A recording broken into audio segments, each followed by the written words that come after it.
Laissez-moi passer. On m'appelle au niveau du trône. Il faut que j'y aille m'asseoir.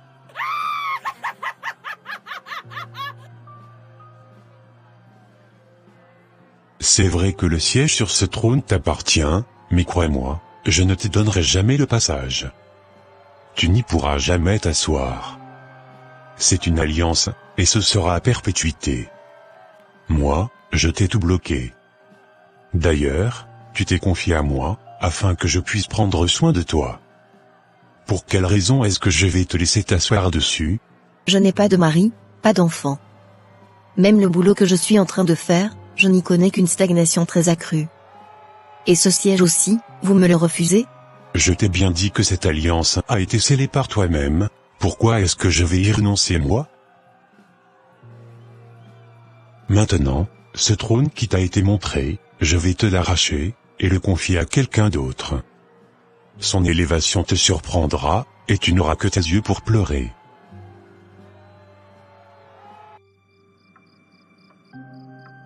Qu'est-ce que je suis fatiguée.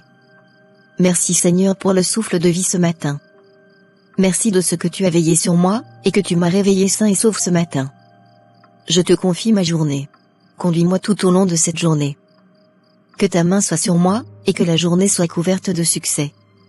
J'ai prié et reçu au nom de Jésus-Christ, Amen.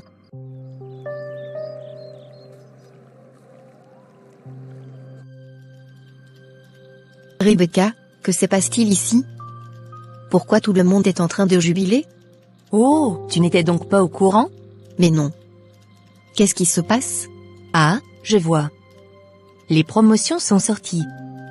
Et sans te mentir, c'était vraiment très bon cette fois-ci. Tu peux aller vérifier dans ta boîte. Ta lettre doit sûrement y être.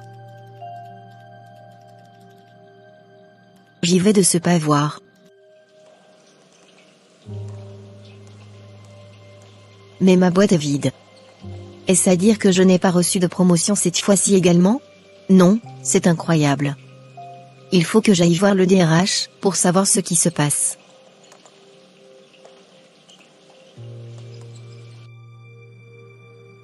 Viviane, alors, tout va bien?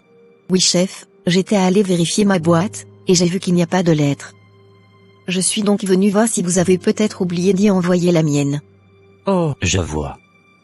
Dommage que vous n'avez pas reçu de promotion cette fois-ci.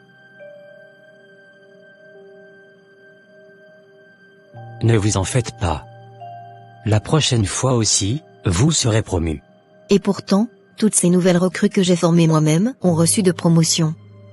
Et moi, vous me dites encore que ce sera une prochaine fois? Et qu'est-ce qui te fait dire ça? N'est-ce pas que tout le monde reçut la promotion en fonction de ce qu'il ou qu'elle donne? Quand tu auras commencé par produire un effort conséquent, tu recevras ta promotion. Donc tout le monde a reçu de la promotion sans moi?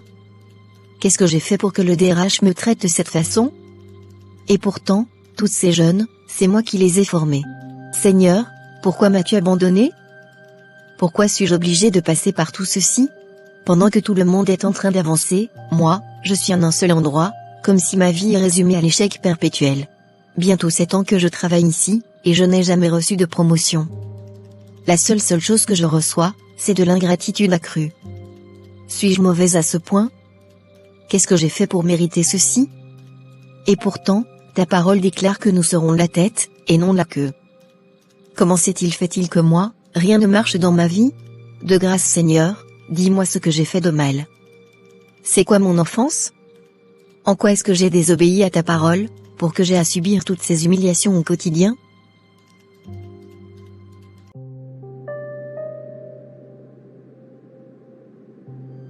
Mais Viviane, pourquoi as-tu l'air décontractée? Qu'est-ce qui ne va pas? On dirait que tu es souffrante depuis des mois déjà. Ma sœur, rien ne va pour moi. On dirait que ma vie est en train de sombrer. Et ce que j'ai vu aujourd'hui en est la preuve palpable. Sérieux? Est-ce aussi grave que ça? Ma sœur, les promotions sont sorties. Enfin.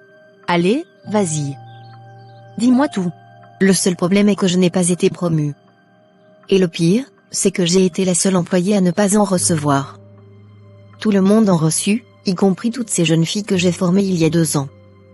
Certains d'entre elles ont reçu des augmentations de salaire, et d'autres ont reçu des changements de poste. Ça sonne très mal, Viviane. Et à quoi cela peut être dû? Est-ce de cette façon que tu es récompensée pour tout le travail que tu es en train d'accomplir là-bas dans cette entreprise? Ma sœur, je suis désespérée. Sans te mentir, je ne sais plus sur quelle planète je me retrouve. Une partie de moi me demande d'abandonner ce travail, pendant qu'une autre partie me chuchote de ne pas baisser les bras. Quant à moi-même, je t'assure que je suis extrêmement fatiguée de ce travail. Je n'y vois point d'avenir. Mais ce que je ne comprends pas, c'est pourquoi tout ceci t'arrive? Si tu regardes bien notre promotion, on dirait que tu es la seule personne à avoir autant de difficultés dans toute ta vie. Regarde toi-même, tu n'as ni enfant, ni mari, et même le travail que tu as, le voilà en train de faire de toi une victime perpétuelle. Dis-moi, est-ce que tu n'es pas possédée par hasard par un esprit de sirène? Cécile, pourquoi tu me parles comme ça? Sommes-nous en train de nous bagarrer? Je suis en train de traverser une période très critique de ma vie, et en tant qu'amie, c'est de cette façon que tu me parles? Excuse-moi si je t'ai mal parlé. C'est peut-être la façon d'éveiller ton esprit, afin que tu puisses comprendre les enjeux de tout ce que tu es en train de traverser. Sinon, je n'ai rien de particulier contre toi. Je vois.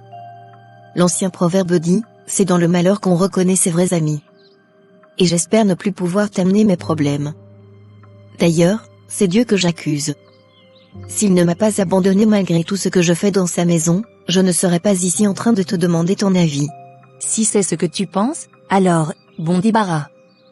Moi j'ai juste parlé pour t'aider. Surtout, quand tu vas te lever, fais tout à ce que ton odeur, tellement nauséabonde, ne reste pas dans le canapé, s'il te plaît.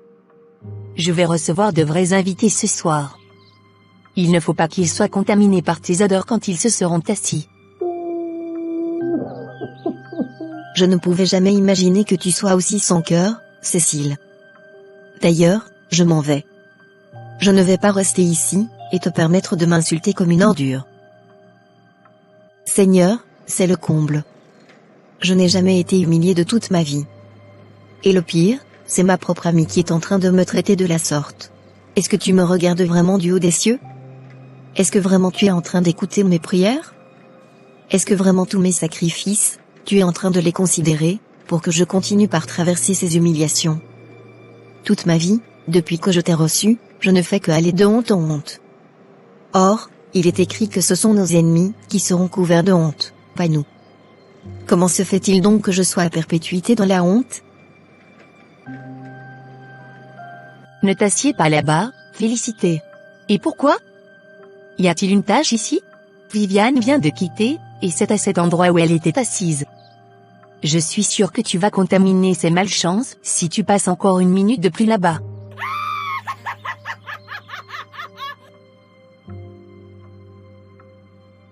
Donc elle était ici?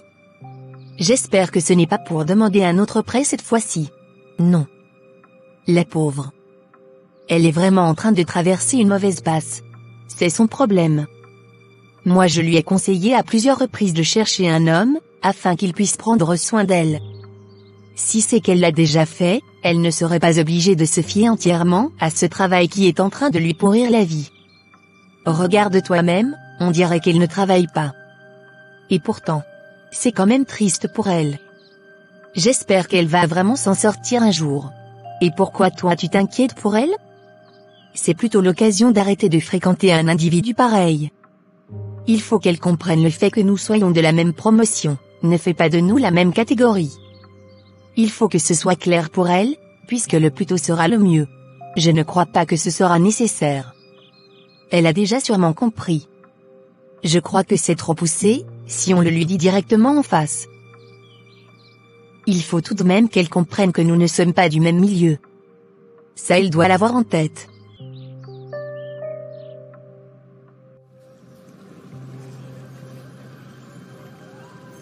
Rebecca, excuse-moi, est-ce que c'est toi qui as pris ma chaise de bureau?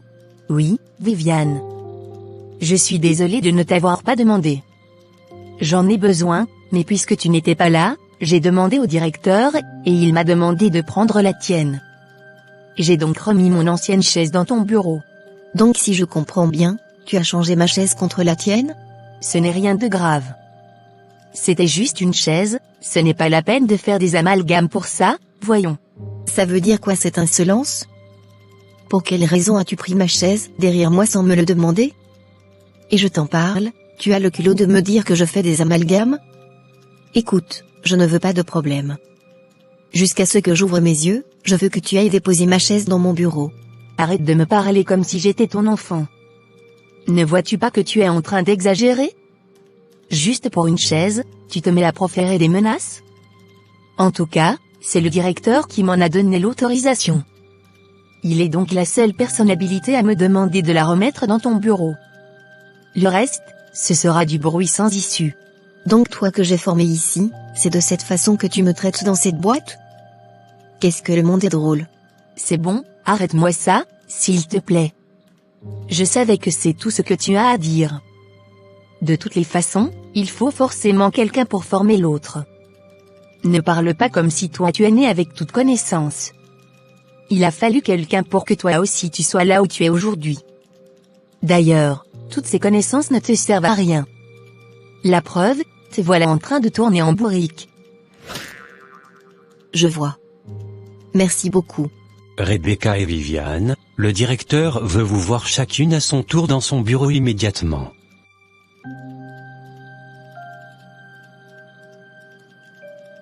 Savez-vous que ces types de vidéos peuvent vous rapporter jusqu'à 1500 € par mois si vous vous faites former? Voilà l'une des forces des réseaux sociaux aujourd'hui. Allez, vite. Contactez-nous par WhatsApp au numéro épinglé dans les commentaires. Pourquoi est-ce que vous vous bagarrez dans le hall là-bas? Ne me dis pas que ce n'est pas vrai. Puisque moi-même je vous ai vu toutes les deux en train de vous chamailler dans les caméras. Est-ce que tu veux parler? Ou bien que je t'oblige à le faire? Chef, c'est Rebecca. Elle a pris ma chaise sans me l'avoir demandé. C'est pour cela que j'étais en train de me disputer avec elle. On ne s'est jamais bagarré. Je vois que vous avez commencé par pousser des ailes dans mon service. Vous êtes toutes les deux suspendues pour 1 mois. Je veux une lettre d'explication de votre part, faute de quoi, le licenciement s'en suivra. Tu peux maintenant partir.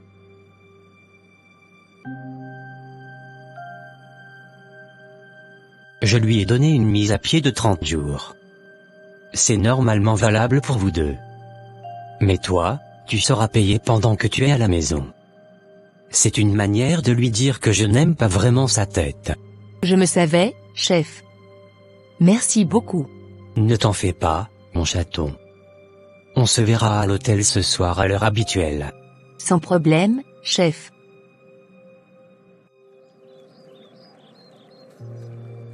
Je suis vraiment consterné par ce que tu viens de dire, Viviane. Ne vois-tu pas que tu es en train d'être frustré et persécuté par un esprit de retard? Et c'est la même chose qui t'a porté le voile l'avilissement. Quand je pense que j'ai fait tout ce sacrifice pour me retrouver à ce stade, tellement j'ai mal, et mon cœur saigne. Quelle ingratitude. Non, non. Tu ne comprends toujours pas.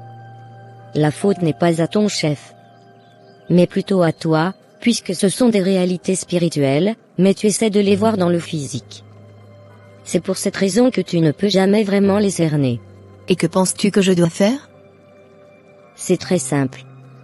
Il te faut ardemment prier. Pas seulement la prière, mais un jeûne et un accompagnement très puissant. C'est ce qui fera de toi une vainqueur. Sinon, à cette allure, tu risques non seulement de perdre ton boulot, mais aussi te voir complètement détruite. Sans te mentir, je pense même tout abandonner. Je ne vois pas pour quelle raison je suis persécutée à outrance. On dirait que je suis la seule personne à traverser autant d'adversités. Non, au contraire, il y en a plusieurs. Mais peu sont ceux qui ont de pareilles situations, surtout lorsque tu as une destinée glorieuse. À mon âge, sans mari, sans enfant, et sans changement ou élévation. Et pourtant, je suis la seule qui sert vraiment Dieu dans toute ma famille. À toutes ces plaintes, il faut s'y ajouter tout le bien que le Seigneur n'a cessé de te faire, surtout en ce qui concerne la santé. Écoute, il y a une servante de l'Éternel qui vient à la télé chaque mardi soir. Je voudrais que tu la suives. Le Seigneur y passera pour te faire certainement du bien. moi j'ai la foi. Tant que tu ne suis pas le monde, le Seigneur peut encore réécrire ton histoire. C'est juste une question de foi et temps. Je vais la suivre voir. Toutefois, je ne sais pas ce que l'avenir me réserve maintenant. Mais c'est ce qu'on verra. Shalom peuple béni de Dieu. Que la paix de notre Seigneur Jésus, la communion du Saint-Esprit, soit avec vous partout où vous êtes. Ce soir, je voudrais qu'on parle d'un sujet, le péché. L'amour du monde est intimité contre Dieu, selon Jacques chapitre 4, verset 4. Bien-aimés, écoutez ceci. Dieu n'est pas un homme pour qu'on se foute de lui. Quiconque l'aime, doit se conserver pur, puisque le monde ne peut en aucun cas nous donner la piété. Maintenant, il y a beaucoup de personnes qui ont beaucoup vécu dans le monde avant de rencontrer Jésus. Lui ayant donné leur vie, ils sont devenus de nouvelles créatures. Mais la plupart oublient de confesser leurs péchés, afin d'obtenir miséricorde et absolution. Bien-aimés, écoutez bien ceci. Dieu est pur, et aucune impiété ne peut s'approcher de lui. Combien sont ceux-là qui ont vu beaucoup de promesses avortées, ou non accomplies? J'aimerais parler à quelqu'un qui est nouveau-né, mais qui ploie encore sous le poids des antécédents, dont il ne sait pas confesser. Écoutez bien-aimés dans le Seigneur. La Bible déclare dans 1 Jean chapitre 1, verset 9. Si nous nous confessons nos péchés, il est juste et fidèle, pour nous les pardonner et pour nous purifier. Savez-vous pourquoi, lorsque Dieu a chassé Adam et Ève du jardin d'Éden, il a placé des chérubins à l'entrée du jardin, afin qu'ils agitent une épée, pour ne plus que les hommes y reviennent? Eh bien, c'est justement parce qu'ils ne sont plus purs pour habiter dans sa présence, près du trône de gloire. Le comble dans tout ça, c'est que beaucoup sont flattés par le diable, et refusent de confesser leurs péchés, en se fiant à la grâce. Certes, la grâce est à l'œuvre, mais sachons aussi que Dieu n'aime pas le péché.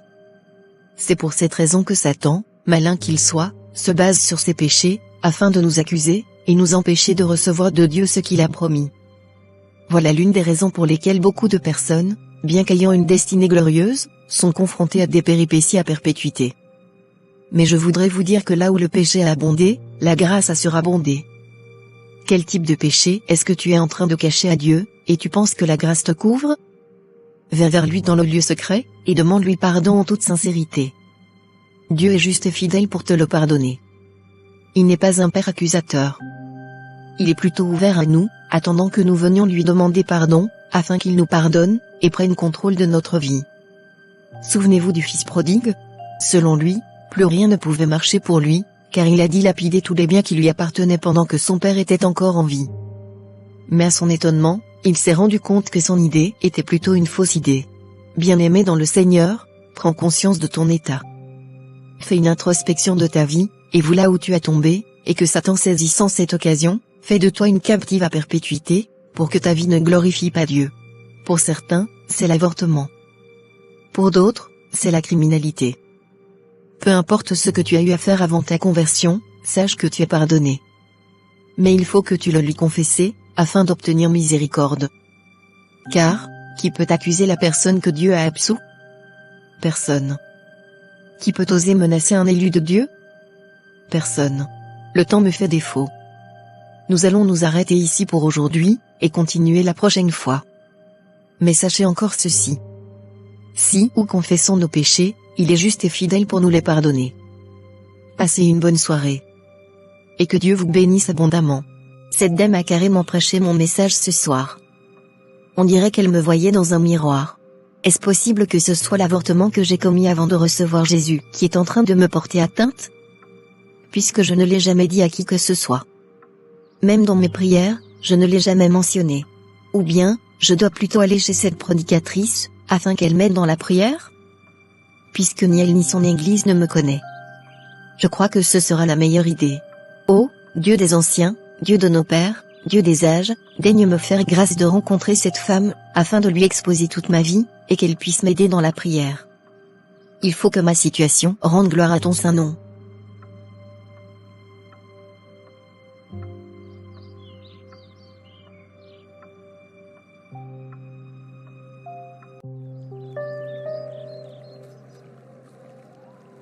Ma sœur, je comprends tout ce que vous traversez. Dieu merci que vous avez avoué vous-même que vous étiez dans ces genres de vie. Sachez que vous avez pris ma bonne décision aujourd'hui, et je voudrais vous faire savoir que c'est votre jour de restauration. Le diable est un menteur, et il profite toujours de notre faiblesse à avouer nos péchés, pour nous détruire. La seule arme qu'il détient contre nous, c'est la prison du péché. C'est pourquoi il n'aime jamais les chrétiens qui se sanctifient. Je vais prier pour vous, et Dieu va agir. Merci madame. Je vous en suis déjà énormément reconnaissante.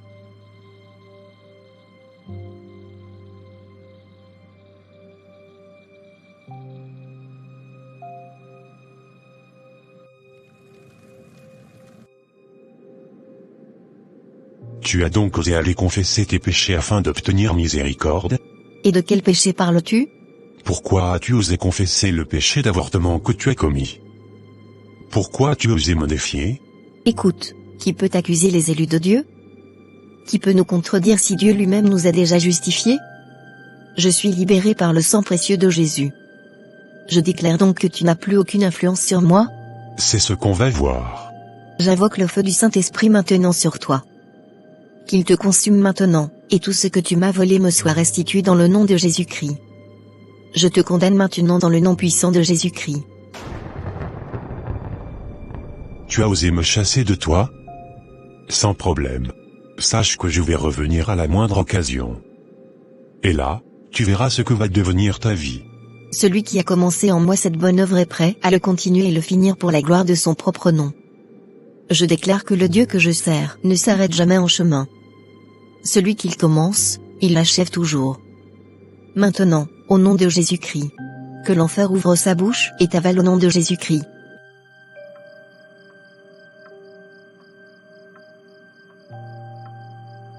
Merci Seigneur. Donc c'est ce type qui m'a toujours volé ma gloire? Dieu merci, j'ai reçu la restauration complète aujourd'hui. À la fin de la mise à pied, le chef de Viviane a été renvoyé, et Viviane, la plus ancienne des employés, a pris sa place. Actuellement, elle sert Dieu dans tous les aspects de sa vie. Elle comprit que Dieu est pur, et qu'aucune forme de péché ne peut venir dans sa présence.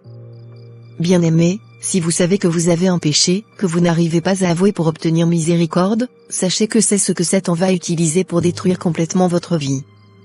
Et si vous avez trouvé utile cette vidéo, n'oubliez pas de vous abonner à notre chaîne. Aimez cette vidéo, partagez-la avec au moins 5 personnes s'il vous plaît.